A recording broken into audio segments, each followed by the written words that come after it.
Les matins de France Culture, Guillaume Erner. 9 mois et un jour après le début de l'invasion de l'Ukraine par la Russie, le 24 février 2022, la mobilisation du peuple ukrainien continue de contrarier les rêves impériaux du Kremlin, alors que Volodymyr Zelensky dénonce depuis plusieurs mois des crimes de guerre et des crimes contre l'humanité dans son pays. Le Parlement européen a voté ce mercredi 23 novembre un texte qualifiant la Russie d'État promoteur du terrorisme. Est-ce pour autant un tournant pour une Europe occidentale qui a longtemps rechigné à reconnaître le danger que représentait Vladimir Poutine? Bonjour Constantin Sigov. Bonjour. Vous êtes ukrainien, philosophe, directeur du Centre européen à l'université de Kiev, ville où vous êtes resté après le début du conflit avec votre fils pour résister. Vous publiez Quand l'Ukraine se lève, la naissance d'une nouvelle Europe aux éditions Talent. Vous avez été l'ami de Paul Ricoeur, vous êtes un disciple de la philosophe Hannah Arendt, vous revenez longuement notamment sur une notion arendtienne, le trésor caché de la résistance dans ce dernier livre, et j'ajoute enfin que vous êtes à Paris dans le cadre d'un festival Un week-end à l'Est, un festival qui est organisé à l'Espace Cardin au théâtre de la ville, et on pourra notamment vous y entendre le dimanche prochain évoquer la situation en Ukraine, cette situation qui, à vrai dire, n'était pas complètement prévue, la supériorité finalement de l'homme orange sur l'homme rouge. Qui est cet homme orange? Expliquez-nous, Constantin Sigov. Ça a commencé avec la révolution orange en 2004. C'était la couleur qui était sur nos drapeaux pour descendre au centre de la ville, justement, déjà sur la place de Maïdan. Et donc, c'était un moment clé où la société ukrainienne a refusé les élections falsifiées et réclamé la vérité sur le vote en descendant par millions dans les rues. D'ailleurs, pas seulement à Kiev, mais aussi dans d'autres villes en Ukraine. Nous avons gagné. Nous avons chassé à l'époque le candidat Yanukovych et donc le président Yushchenko, d'ailleurs en passant par notre université où j'enseigne, salué par nos étudiants. C'était la première d'ailleurs institution d'État qui a déclaré la grève. Donc nos étudiants étaient en couleur orange pour aller de l'université à la place. Et depuis presque 20 ans, n'est-ce pas, nous poursuivons cet contrôle par la société civile des princes qui nous gouvernent, et je crois que la révolution de la dignité en 2013-14, encore plus fortement à travers tout le pays, justement déterminait à la fois notre attachement à l'Union européenne, à l'Europe au sens le plus large et le plus profond du terme, c'est-à-dire à la défense de la liberté, de la dignité et de notre cheminement pour aller au-delà d'une nostalgie complètement falsifiée de l'époque soviétique. Il y a encore des Ukrainiens qui sont nostalgiques de cette période. Écoutez, je pense que c'est vraiment une minorité qui, d'un certain âge, qui peut-être a une idée, encore une fois, déjà trop marquée par la propagande de la télévision russe, là où cette télévision est peut-être un peu plus puissante, en particulier dans les zones occupées. Dans les zones de Donbass, et notre pays est en train de vivre depuis 8 ans entre les zones occupées et des zones libres, comme la France à l'époque. Donc c'est très important aussi de penser à la fois la libération des zones occupées, y compris la Crimée, et en même temps, justement, l'installation de nouveau des chaînes de radio, des journaux libres, notre capacité de dire la vérité. Ce sera d'ailleurs le sujet de notre conversation au Théâtre de la Ville dimanche. Dans le cadre donc, de ce festival Un week-end à l'Est, Constantin Sigov, est-ce que l'on peut dire aujourd'hui finalement que les Ukrainiens majoritairement se sentent européens et que ce conflit subi par l'Ukraine est un conflit qui signe définitivement votre appartenance à l'Europe? Oui, je dirais même plus que ça. La société ukrainienne défend pas seulement l'Europe d'aujourd'hui, mais je dirais le fond, les fondamentaux, les choses essentielles, un petit peu oubliées peut-être dans les pays en Occident. Et je crois qu'une des marques de cette résistance, c'est la solidarité des 3 générations. La nôtre, donc, mes étudiants, anciens étudiants qui sont devenus professeurs et qui participent d'ailleurs dans le festival en week-end à l'Est, et donc de leurs enfants, de mes petits-enfants. Nous voyons très clairement que la liberté pour tous les 3 générations, la joie, l'amour, pour te dire. On est vraiment face à ce désastre, aux épreuves. On sent encore plus fortement, pas seulement au niveau personnel, mais je dirais au niveau social, cette émotion très forte, l'affection. Il faut quand même que je vous demande, une question un peu personnelle, comment ça se fait que vous parliez aussi bien français? Je sais que votre fils Valentin, qu'on a beaucoup entendu parce qu'il a participé à la révolution du Maïdan, a été fixeur pour de nombreux journalistes étrangers. Il parle aussi parfaitement français. Ça vient d'où le français chez vous? J'ai 2 fils, Alexis et Roman.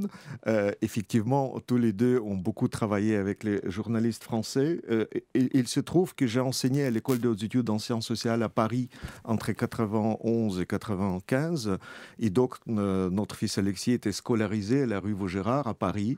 Depuis, il a soutenu sa thèse de doctorat à Lyon en philosophie sur le témoignage. Et donc, tous nos 3 enfants, avec Maria, notre fille, sont francophones et francophiles. Et donc, la littérature, la philosophie, puisque vous êtes philosophe, Constantin Sigoff, ce livre, par exemple, que vous publiez quand l'Ukraine se lève, c'est un livre de conversation avec Laure Mandeville, une journaliste française. Qu'est-ce que la France représente pour vous et quel rôle peut jouer la France dans ce conflit? Écoutez, je crois qu'effectivement, la France peut et doit être notre allié très très forte, puisque vous êtes pays de la justice et de la liberté, des droits de l'homme. Je crois que c'est le moment de prendre très au sérieux des choses déclarées, mais pas dans l'abstraction, mais dans la pratique. C'est-à-dire, c'est vraiment l'identité tout à fait nécessaire, d'ailleurs, pour réunir encore plus votre société et la nôtre. C'est très important aussi que, par exemple, les valeurs déclarées depuis Alexis de Tocqueville, j'ai adressé une lettre ouverte à Alexis de Tocqueville dans mon ouvrage. Donc voilà, la capacité, encore une fois, de s'ouvrir encore plus, de réunir le peuple, comme on dit, et les élites, d'entamer un dialogue beaucoup plus profond, développé, franc. Et c'est ça qui se passe aujourd'hui en Ukraine. C'est vraiment une nation qui est tournée complètement dans l'avenir et pas seulement dans le passé, comme ça existe malheureusement chez nos voisins, trop tournés de façon identitaire. Je crois que l'idée, effectivement, de comprendre que les valeurs appuyées, pensées par les gens comme Paul Ricoeur, Emmanuel Levinas, c'est-à-dire la solidarité en profondeur, l'idée que la justice commence par le geste, c'est injuste. Et nous sommes vraiment appelés à défendre cette justice à l'échelle du continent. Il y a des Français, on va considérer que certains sont de bonne foi, qui estiment que si on continue à livrer des armes à l'Ukraine, on prolonge une guerre alors qu'il faudrait faire la paix. Qu'est-ce que vous leur répondez à ces compatriotes, à mes compatriotes qui estiment que ces livraisons d'armes, elles prolongent la guerre, Constantin Sigoff? Gentiment, je dirais c'est le contraire. Le chemin le plus court pour arrêter cette folie d'agression russe, c'est effectivement munir encore plus, renforcer les gens qui, dans chair et en os, si vous voulez, aujourd'hui, mes collègues de l'université, comme à l'époque Charles Péguy, n'est-ce pas, qui a donné sa vie pendant la Première Guerre mondiale. Voilà, et ce sont les gens qui en train de nous défendre avec vous. La nuit, il neige. Le matin, il se relève sans café. Et écoutez, il paye le prix le plus fort, exceptionnel, sans prix, n'est-ce pas? Leur vie, leur liberté, leur avenir, leur capacité de vivre humainement. Alors, être avec eux, c'est l'honneur pour moi-même, pour les civils ukrainiens et européens. Et je pense que les Français peuvent être fiers qu'ils rattrapent en quelque sorte un certain retard. Dans Le Monde était publiée une tribune que l'Estonie a déjà donné plus de munitions et l'Angleterre donnait 17 fois plus que la France. Donc je crois que c'est le moment de rééquilibrer les choses un peu en Europe. La période que nous vivons est une période particulièrement terrible pour les Ukrainiens parce que d'un côté, il y a des victoires, il y a la libération de Kherson, il y a la libération de Boutcha. Je lisais un article sur la situation à Boutcha cette nuit et de l'autre, vous vous rendez compte de ce qui a été perpétré là-bas et de la situation des populations qui restent par exemple à Kherson, sans électricité, sans eau courante. Encore plus, toutes les villes libérées, y compris Kherson, les plus grandes, ont été minées par l'armée russe pour précisément mettre des pièges pour les civils, pour les enfants, pour les personnes âgées qui veulent rentrer dans leur maison. Et donc notre effort commun, c'est déminer l'espace des écoles, des hôpitaux. Et je crois que c'est aussi notre effort en commun avec les Français déminer notre avenir. C'est vraiment nous libérer des dangers, à commencer par la station nucléaire, mais aussi au-delà, par tout l'espace, n'est-ce pas, quand nous sommes parfaitement conscients que les nuages de Tchernobyl ne s'arrêtent pas à la frontière de la France. Mais alors, au moins maintenant, le monde... Là aussi, le monde de bonne foi sait à quoi s'en tenir sur Vladimir Poutine. C'est au moins un enseignement de cette guerre. Oui, on est au clair.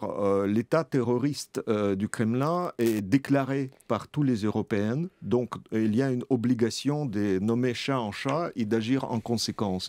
Donc, il n'y a plus des illusions que, voilà, on peut faire les affaires comme auparavant. Au contraire, je crois que la bonne manière, c'est d'appliquer les 9e vague des sanctions, d'être beaucoup plus forte. Et c'est d'ailleurs la manière peut-être la plus pacifique à arrêter la guerre, arrêter le financement de cette guerre et donc prendre au sérieux cette idée aussi pour les compagnies de votre beau pays qui continuent malgré tout encore le commerce et qui finance l'agresseur. Mais en fait, pour vous, Constantin Sigop, vous l'avez plusieurs fois rappelé, il n'y a pas eu dans les années 90 une véritable évaluation de ce qu'était devenu la Russie, l'homme soviétique, et c'est ce qu'il faut faire maintenant. Oui, ce qui était aggravé justement en Russie, c'est les guerres en Tchétchénie, les guerres en Caucase. D'ailleurs, c'était un facteur qui a vraiment beaucoup éloigné la société ukrainienne de la société russe. Les Ukrainiens ne voulaient absolument pas participer dans les aventures militaires au Caucase. Et encore plus grave, la guerre russe en Géorgie, en Syrie. Donc on a vu qu'on a affaire à un État militariste. L'État qui veut, à travers la guerre, regagner les fantasmes néo-impériaux. Et donc, je crois que l'idée, encore une fois, pour défendre notre manière de vivre libre et démocratique, aujourd'hui, nous voyons très bien qu'il faut beaucoup plus penser à la sécurité, et à la sécurité ensemble, avec l'armée peut-être la plus forte aujourd'hui en Europe, l'armée ukrainienne, et nos alliés encore plus solidaires, j'espère. Et alors de l'autre côté, c'est la Russie ou c'est la société russe ou ce sont les dirigeants russes qui veulent cette guerre, qui l'alimentent ? Évidemment, d'abord, ce sont les dirigeants. Ensuite, les médias asservis complètement depuis plus de 20 ans. Et puis, tout le système scolaire, l'enseignement, malheureusement, ils ont forcé les recteurs de presque toutes les universités à donner leur signature pour l'agression. Donc, c'est tout à fait nuisible pour l'éducation, pour la manière de vivre et parler de notre avenir. Mais vous êtes un intellectuel, vous êtes un philosophe, vous publiez Quand l'Ukraine se lève aux éditions Talent avec Laure Mandeville. Vos pairs, par exemple, les philosophes russes, est-ce que vous discutez avec eux? Est-ce que vous les entendez? Le meilleur philosophe russe, Anatoly Akhutin, suivait la révolution de la dignité et la révolution du Maïdan en 2014 par la télévision, à partir de Moscou. Il avait 70 ans. Et vu encore une fois, la réaction virulente, mensongère dans les médias russes, il s'est déplacé. Il habite depuis 8 ans à Kiev. Il publie des choses remarquables aussi sur sa page Facebook, des livres, et en particulier, j'ai eu l'honneur de publier son ouvrage sur le Forum européen comme le modèle à venir, inclusif d'ailleurs pour tout notre continent. Bon, mais les autres intellectuels russes, alors ceux qui sont restés en Russie et puis la diaspora. Écoutez, ils sont en difficulté grave. Malheureusement, ils sont très fragmentés, atomisés. N'est-ce pas, Hannah Arendt disait que le propre du système totalitaire, c'est atomiser jusqu'au bout la société. Donc, il est difficile, par exemple, de voir quelque chose comme Pen Club russe, ça n'existe plus. Alors que, justement, notre Pen Club ukrainien développe depuis des années une collaboration exceptionnelle, remarquable avec la France, Angleterre et d'autres grands pays de la culture libre et démocratique. La guerre n'est malheureusement pas terminée, mais les Ukrainiens songent déjà à la reconstruction, à la paix. Vous l'imaginez comment ? Écoutez, bien sûr, même pendant les jours maintenant des coupures d'électricité, d'Internet, on travaille énormément pour justement renforcer malgré tout l'éducation, l'enseignement, publication des livres. Je dirige régulièrement nos réunions de notre maison d'édition pour publier et diffuser les meilleurs auteurs de l'Europe. On continue de traduire aussi à partir du français, d'anglais, d'italien, d'autres langues, pour, malgré tout, encore une fois, pas seulement barricader nos fenêtres avec des livres, mais aussi remplir les bibliothèques qui ont été détruites à Kherson et dans d'autres villes à l'Est. Et peut-être là aussi faire rayonner la culture ukrainienne comme vous le faites pendant ce festival Un week-end à l'Est. Oui, c'est absolument nécessaire de comprendre justement la richesse de cette culture en lettres, en musique, en pensée, en art, et voir pas seulement côté noir-blanc, mais voir en couleur la richesse de la culture ukrainienne aujourd'hui à Paris. Bon, on espère qu'on pourra bientôt le faire à Odessa, puisque le thème de ce festival Un week-end à l'Est et Odessa. Bienvenue à Odessa et à Kiev et dans les plus grandes villes, opéras, théâtres et universités. J'espère qu'on va se retrouver très vite.